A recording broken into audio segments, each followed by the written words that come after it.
Muli na naman tayo nagbabalik para sa panibago nating tutorial. Ang gagawin natin ngayon ay isang cubicle. Ito ay may sukat na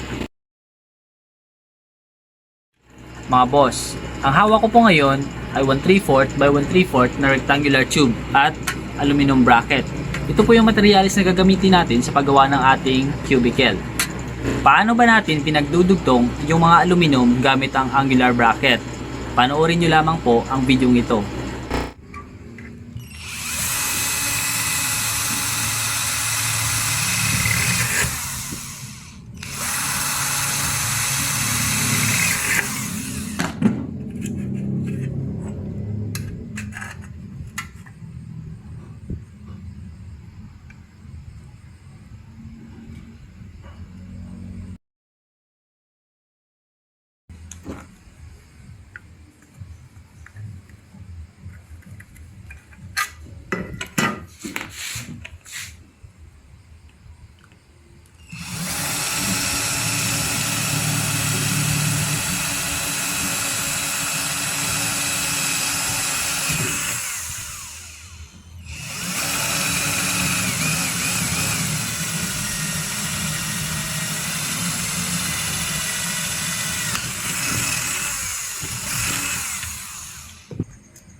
Sa pagkakabit naman po ng ating mga aluminum bracket, dapat meron po tayong clearance na 1 mm po mula po sa pinakadulo.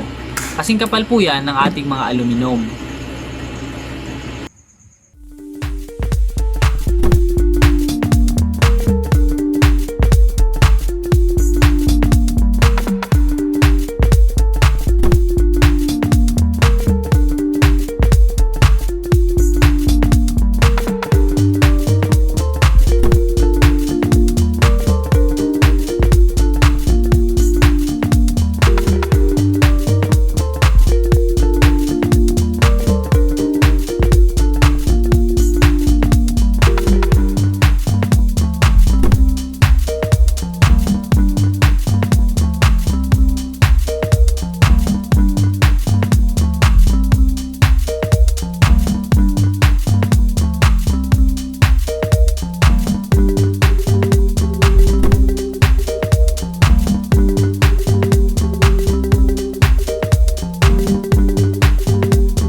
Yan po yung mga glass na gagamitin natin.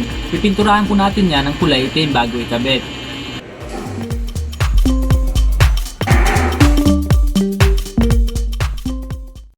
Yan po yung aluminum frame natin.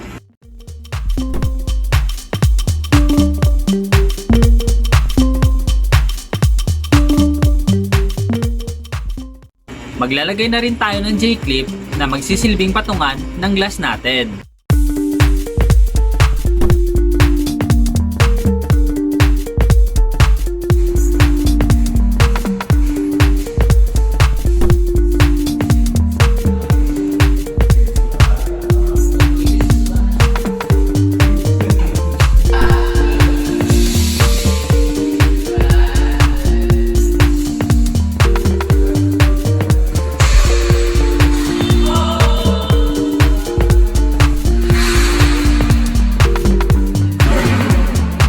At dito nga po nagtatapos ang videong ito. Maraming salamat po.